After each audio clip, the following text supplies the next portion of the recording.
qu'il y a eu beaucoup de traitements qui ont été étudiés dans le coronavirus. Ces traitements antiviraux ont été testés et pour autant, on n'a pas d'efficacité formelle pour pouvoir traiter les patients qui sont à l'heure actuelle malades du coronavirus. L'intérêt du vaccin ARN, c'est qu'on reproduit un ARN qui va créer qu'une partie du virus qui n'est pas pathogène, pour ensuite faire ce que font tous les vaccins, c'est-à-dire entraîner une réaction inflammatoire pour attirer les lymphocytes et les cellules du corps qui vont produire ensuite des anticorps dirigés contre le coronavirus par l'intermédiaire de cette protéine.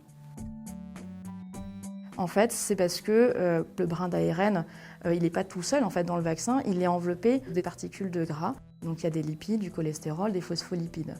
Sauf que ces choses-là, ces particules-là, elles sont très fragiles et elles ne survivent pas dans un milieu très chaud longtemps.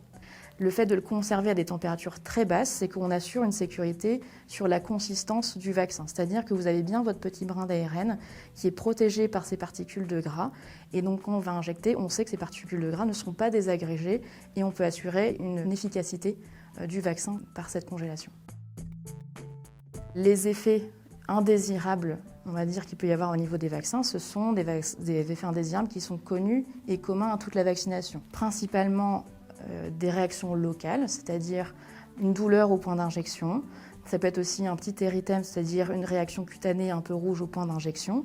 Et les signes généraux, c'est-à-dire les signes comme la fièvre, un syndrome pseudo-grippal, donc des frissons, des douleurs musculaires, des douleurs articulaires, peuvent apparaître effectivement aussi au décours de la vaccination contre le coronavirus, comme elle existe aussi déjà pour les autres vaccinations.